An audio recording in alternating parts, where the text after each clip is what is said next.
عمران خان سمیت تمام سیاسی قیدیوں کو رہا ہونا چاہیے۔ دیکھیں، مقبول ترین لیڈر کو جب آپ کوشش کریں گے کہ وہ سائیڈ لائن ہو جائے تو آپ عوامی مینڈیٹ پہ مزید ڈاکہ ڈال رہے ہیں۔ خان صاحب اس وقت مقبول ترین لیڈر ہیں۔ میں ایک بار پھر کہوں گا، ہمارے 36 ہفتے 36 ویکس پورے ہونے کو آئے خان صاحب کے ساتھ نہ ایکسس ہونے کو۔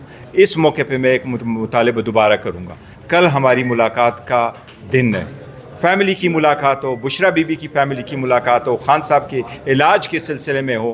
جس طریقے سے ہم کہہ رہے ہیں کہ مذاکرات باہر دنیا سے آپ کرتے ہیں، جب تک آپ ان لوگوں کو حقوق نہیں دیں گے، ان کے محرومیاں ختم نہیں کریں گے، ان کے حقوق ان کو نہیں دیں گے، پاکستان میں یہ حالات بہتر نہیں ہوں گے۔ بہتری کی طرف جانے سے ابتدا یہی ہے، اس لیے میں ریکویسٹ کروں گا کہ کل والی ملاقات خان صاحب کی سب سے پہلی۔ تھینک یو، شکریہ۔ آپ نے کہا وزیر اعظم سے ملاقات کریں گے، ان کے سامنے یہ مطالبہ بھی رکھیں گے کہ 36 ہفتے ہو چکے ہیں ملاقات نہیں کروائی گئی، ان کو بھی خان صاحب کے ساتھ ملاقات کرنے کی اجازت دی جائے۔ دیکھیں اصولی یار میرے پیارے بھائی، دیکھو اللہ کے بندو، اس بات کو سمجھا کرو کہ ہم آج اگر کوئی ایک کنسنسس پیدا کرنے کے لیے آئے ہیں جی، اور اس پر ہمارا اتفاق ہے اور ہم نے بات کی ہے تو فوکس اسی پہ رہے۔ جی، جو ہمارا سیاسی قیدیوں کی بندش کے حوالے سے موقف ہے جماعت اسلامی کا واضح ہے، اور ہم اس کو دہراتے رہتے ہیں کہ عمران خان سمیت تمام سیاسی قیدیوں کو رہا ہونا چاہیے۔ یہ تو ہم کہتے رہتے ہیں، اس میں کیا مسئلہ ہے؟ اور تمام جس کو عوام نے ووٹ دیا ہے اس کو جیتا ہوا ہونا چاہیے، جس کو نہیں دیا اس کو ہارا ہوا ہونا چاہیے۔ حافظ صاحب، آپ مذاکرات کے اوپر خاصا فوکس کیا آپ نے، اور ڈائیلاگ ہی واحد حل ہے، لیکن جن کے ساتھ آپ بات چیت اس ٹائم کر رہے ہیں ان کو بھی ضرورت ہے حکومت کے ساتھ مذاکرات کے حوالے سے، کافی آپ نے سنا، تو کیا اس حوالے سے بھی آپ نے کوئی گفتگو کیا ہے یا آپ کو فیوچر میں ارادہ رکھتے ہیں کہ حکومت اور میڈیا کے درمیان بھی کوئی مذاکرات کے؟ ہم ان کو موقع دینے کے لیے اور جمہوریت کو موقع دینے کے لیے اور اصلی والے فارم 45 کو موقع دینے کے لیے، اور چاہے وہ کراچی میں بلدیات کا نظام ہو یا ملک بھر میں حکومت کا نظام ہو، اور جمہوری رویوں کو آگے بڑھانے کے لیے ہم سب کو ایک پیج پہ آنا پڑے گا۔ اور میں سمجھتا ہوں کہ اس وقت ظاہر پی ٹی آئی کے ساتھ جو زیادتی ہوئی ہے وہ سب کو پتہ ہے، جو جماعت اسلامی کے ساتھ ہوئی وہ بھی سب کو پتہ ہے، تو ہم تو اس وقت وہ لوگ ہیں جو وکٹمز ہیں۔ تو ہم یہ سمجھتے ہیں کہ جمہوریت کی بالادستی میری اور ان کی بالادستی نہیں ہے، پاکستان کی اور پاکستان کے آئین کی اور عوام کی بالادستی ہے۔ بسم اللہ الرحمن الرحیم۔ جماعت اسلامی کا ایک وفد ہے جو یہاں خیبر پختونخوا ہاؤس میں چیئرمین پاکستان تحریک انصاف جناب بیرسٹر گوہر صاحب، ہمارے بہت ہی محترم قیصر صاحب، نیازی صاحب، خواجہ صاحب، ان تمام جو ذمہ داران کے ساتھ ہم نے ملاقات کی ہے، اور جماعت اسلامی کے وفد میں میاں محمد اسلم صاحب جماعت اسلامی کے نائب امیر ہیں، سابق MNA ہیں، اور ان کے ساتھ ڈاکٹر مشتاق صاحب جو ہمارے آزاد جموں و کشمیر کے امیر ہیں وہ، اور نصر اللہ رندھاوا صاحب جو ہمارے اسلام آباد کے امیر ہیں وہ اس میں شامل ہیں، شکیل ترابی صاحب بھی ہیں۔ دیکھیں، آج ہمارے یہاں حاضر ہونے کا تو بہت ساری باتیں، ظاہر ہے کہ جب بھی سیاسی عمل میں ہم آگے بڑھتے ہیں تو ملک کے حالات پر، بین الاقوامی حالات پر اور عوام کے حالات پر تبادلہ خیال ہوتا ہے، لیکن جس بات پر سب سے زیادہ ہمارا فوکس تھا وہ آزاد جموں و کشمیر کی موجودہ صورتحال ہے۔ اس وقت صورتحال یہ ہے کہ عملاً آزاد جموں و کشمیر مکمل طور پر بند ہے، لاک ڈاؤن کی کیفیت ہے، اور صورتحال یہ ہے کہ کھانے پینے کی اشیاء سمیت تمام ضروریات زندگی کی جو اشیاء ہیں ان کی قلت ہے۔ اور افسوسناک بات یہ ہے کہ یہ جو بھی دھرنا ہے اور اس وقت تک کی سچویشن میں بہت سا خون بہہ چکا ہے۔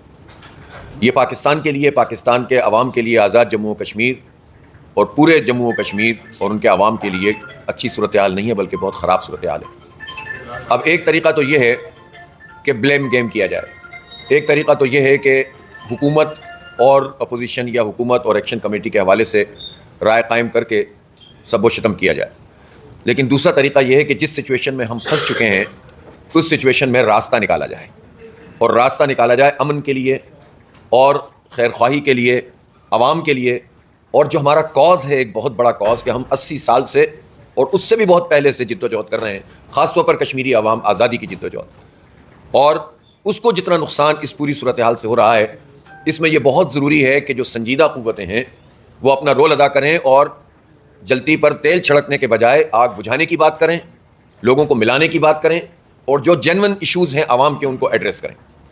اس لیے مولانا فضل الرحمان صاحب نے بھی اس پر بات کی تھی، اور میں نے بھی اس پر بات کی تھی، اور اسمبلی میں بھی ہمارے پی ٹی آئی کے دوستوں نے سمیت تمام اپوزیشن نے بھی بات کی تھی، اور ہمارا خیال یہ ہے کہ اس مسئلے کو ریزالو ہونا چاہیے۔ تو جب میں نے یہ بات کی تھی، ثالثی کی پیشکش کی تھی، تو ہمیں جوائنٹ ایکشن کمیٹی کی طرف سے بھی اس کا خیر مقدم ہوا تھا. پھر ہم نے اپنی پارٹی کا بھی اجلاس کیا جس میں آزاد جموں کشمیر کی پوری لیڈرشپ موجود تھی اور جماعت کے ذمہ داران تھے. ہم نے فیصلہ کیا کہ ہم کام کو شروع کریں گے اور یہ مسئلہ کریڈٹ لینے کا نہیں ہے، پولیٹیکل پوائنٹ اسکورنگ کا نہیں ہے. یہ مسئلہ پورے پاکستان کا، آزاد جموں کشمیر کا، عوام کا مسئلہ ہے اور ہمارے کاز کا مسئلہ ہے. اس لیے اس میں کسی بھی انا اور کسی بھی ذاتی یا پارٹی وابستگی سے بالاتر ہو کر ہمیں کام کرنا چاہیے. ہم نے آغاز کیا. آج بیرسٹر گوہر صاحب کی خدمت میں ہم آئے اور ہماری بہت اچھی ڈسکشن ہوئی ہے اور ہم یہ سمجھتے ہیں کہ حکومت کو اب اس میں ذمہ داری کا مظاہرہ کرتے ہوئے پیش رفت کرنی چاہیے. بسم اللہ الرحمن الرحیم. میں امیری جماعت اسلامی حافظ نعیم الرحمان صاحب کو ویلکم کرتا ہوں. آج انہوں نے ہمارے ساتھ ڈیٹیل میں ملاقات کی ہے. ان کی کوششوں کو ہم سراہتے ہیں. ہم نے پاکستان کے بارے میں اور خاص کر کشمیر کی صورتحال میں تفصیلی بات کی ہے. ان کے ساتھ بھی اپنے پارٹی کے کشمیر کی قیادت موجود تھی. میرے اور اسد کیسر صاحب کے ساتھ بھی ہماری کشمیر کی قیادت جناب نیازی صاحب جو ہمارے سابق وزیر اعظم ہیں، خواجہ فاروق صاحب اور ہمارے ایم ایل اے حامد صاحب بھی موجود تھے. ہم نے تفصیل سے ذکر کیا ہے اور ہم نے کچھ چیزوں پہ اتفاق کیا ہے اور اس میں سب سے پہلے یہ کہ ہم سب کا یہ اتفاق ہے کہ کسی صورت کشمیر کاس کو نقصان نہیں پہنچنا چاہیے. کشمیری پاکستانی ہے اور کشمیر پاکستان کا شارک ہے. ہم نے یہ اتفاق کیا ہے کہ ان کے مسائل افہام و تبہیم سے حل ہو. اس پہ غیر ذمہ دارانہ بیانات کسی طرف سے نہ آئے. ہم نے اس بات کا بھی اظہار کیا ہے کہ ہم متفقہ طور پہ کسی بھی پوائنٹ پہ کشمیر ریلیٹڈ سیاست نہیں کریں گے، پوائنٹ سکورنگ نہیں کریں گے. ہماری خواہش ہے سب سے پہلے کہ جو ترسیل بند ہوا ہے اشیاء خوردنوش کا وہ فی الفور شروع ہو، عوام کو کسی طرح سے تکلیف نہ ہو. ہم نے یہ بھی اتفاق کیا ہے کہ ہم ان کی امیری جماعت اسلامی کی اس کوششوں کو ہم سراہتے ہیں.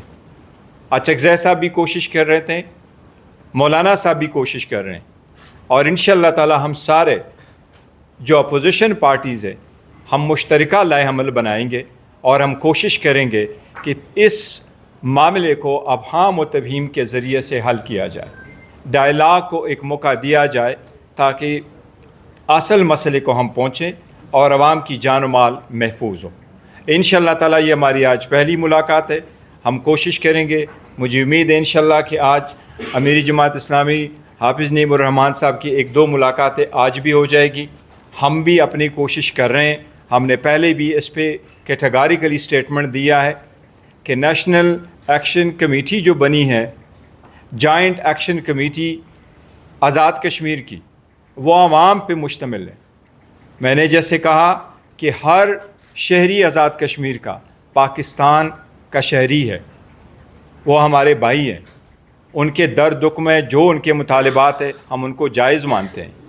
ہم نے یہی کہا ہے کہ جو اب مطالبات حکومت نے پہلے ان کے ساتھ اگریمنٹ کیا ہے، مطالبات حل ہونے چاہیے.